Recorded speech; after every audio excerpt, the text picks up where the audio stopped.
ഭൗതിക ശാസ്ത്രത്തിന്റെ മേഖലയിലാണോ ഇസ്ലാം പറയുന്ന മരണപ്പെട്ടതിന് ശേഷം പുനർജീവിക്കുക എന്ന് പറയുന്ന കാര്യം വരുന്നത്? ഒരിക്കലുമല്ല. അതിന്റെ അധീനതയിൽ വരുന്ന കാര്യമല്ല. അതാ ഭൗതിക പ്രകൃതി ലോകത്തിൽ ഇപ്പോൾ സംഭവിച്ചുകൊണ്ടിരിക്കുന്ന കാര്യങ്ങൾ നിരീക്ഷിച്ചോ പരീക്ഷിച്ചോ അതിൽ സിദ്ധാന്തങ്ങൾ പരിശോധിച്ചോ നമുക്ക് കണ്ടെത്താൻ പറ്റുന്ന കാര്യമല്ല.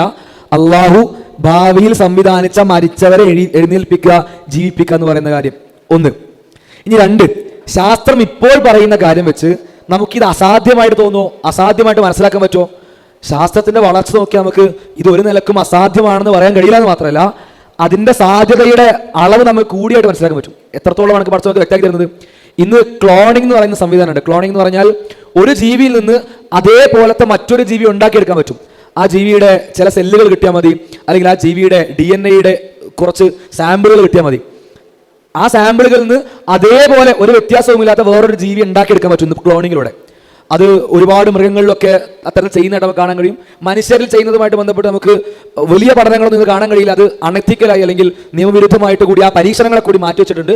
പക്ഷേ അത് സാധ്യമാണെന്ന്, ചെടികളിൽ എത്രയോ കാലമായിട്ട് നമ്മൾ ചെയ്യുന്ന കാര്യമാണ്, മൃഗങ്ങളിൽ പോലും ചെയ്തുകൊണ്ടിരിക്കുന്ന ഒരു കാര്യമാണ്. അപ്പൊ നമ്മുടെ ശാസ്ത്രത്തിന്റെ പഠനങ്ങൾ ഇത്തരം ഒരു കാര്യത്തിന്റെ അസാധ്യതയല്ല, അതിന്റെ സാധ്യതയാണ് കാണിച്ചിരുന്നത്.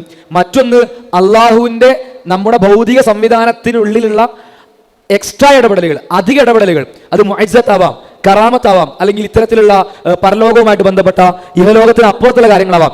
ഇവ ശാസ്ത്രീയമായ പ്രവർത്തനങ്ങളുടെ വിശദീകരണമായിട്ട് നമ്മൾ കാണരുത്. അത് ശാസ്ത്രീയമായിട്ടുള്ള സംവിധാനങ്ങളോ സിസ്റ്റമോ ആയിട്ട് ഒരിക്കലും കാണരുത്. ഇപ്പൊ മുഅ്ജിസത്തിന് ശാസ്ത്രീയമായിട്ടുള്ള ഒരു തെളിവ് ചോദിച്ചു കഴിഞ്ഞാൽ നമ്മൾ എന്തായിരിക്കും ഉത്തരം പറയാം? അത് ശാസ്ത്രീയമായി സംഭവിക്കാത്തൊരു കാര്യമായതുകൊണ്ടാണ് നമ്മൾ അതിന് മുഅ്ജിസത്ത് പറയുന്നത്. അതുകൊണ്ടാണ് അതിന് അത്ഭുതം എന്ന് പറയുന്നത്. അല്ലെങ്കിൽ അത് അത്ഭുതമായിരിക്കുമോ? ഒരു വെള്ളച്ചാട്ടത്തിന് മുകളിൽ നിന്ന് വെള്ളം ഇങ്ങനെ താഴത്തേക്ക് വരുന്നു, അതിനെന്താ അത്ഭുതമാണുള്ളത്? അതൊരു പ്രവാചകന് മുഅ്ജിസത്തായി കൊടുക്കേണ്ട ആവശ്യം എന്താണത്? നേരെ മറിച്ച് ഒരു പാറക്കുള്ളിൽ നിന്ന് ഒരു ഒട്ടകം പുറത്തേക്ക് വരുന്നു, ആ ഒട്ടകം പുറത്തേക്ക് നിന്ന് ശാസ്ത്രീയമായിട്ട് വിശദീകരിക്കാൻ പറ്റുമോ? വിശദീകരിക്കാൻ പറ്റാത്തത് കൊണ്ടാണ് അത്ഭുതമായിട്ട് മാറുന്നത്. ആ വിശദീകരിക്കാൻ കഴിയായികയാണ് അതിനെ മുഅ്ജിസത്താക്കി മാറ്റുന്നത്. അപ്പൊ അള്ളാഹുവിന്റെ ഇത്തരം പ്രവർത്തനങ്ങളെ ശാസ്ത്രത്തിന്റെ പരിധിക്കുള്ളിൽ നമ്മൾ കെട്ടരുത്. ഒന്ന്. രണ്ടെന്ന് പറഞ്ഞാൽ ശാസ്ത്രീയമായ പഠനങ്ങൾ വെച്ച് പരിശോധിക്കുമ്പോൾ ഇതിന്റെ സാധ്യതയെ നോക്കിക്കഴിഞ്ഞാൽ, ഇപ്പൊ പറഞ്ഞ സ്പെസിഫിക് എക്സാമ്പിളിന്റെ അഥവാ മരിച്ചവരെ എഴുന്നേൽപ്പിക്കുന്നതിന്റെ സാധ്യത നോക്കുമ്പോൾ നമുക്കതിന് വലിയ സാധ്യതകളിലായിട്ടാണ് കാണാൻ കഴിയുന്നത്. അതുകൊണ്ട് അള്ളാഹുവിന്റെ ചോദ്യങ്ങൾക്ക് വളരെ വളരെ ഷാർപ്പാണ്.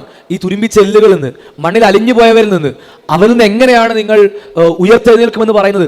ആ എല്ലിന്റെ ചെറിയൊരു പൊട്ട് മതി, എല്ലിന്റെ ചെറിയൊരു കഷ്ണം മതി, അതിന്റെ DNA അല്ലെങ്കിൽ സെല്ലിന്റെ വളരെ ചെറിയ അംശം മതി എന്നാണ് നമുക്ക് ശാസ്ത്രീയമായ പഠനങ്ങളിലൂടെ നമുക്ക് മനസ്സിലാക്കാൻ സാധിക്കുന്നത് എന്നുള്ളതാണ്.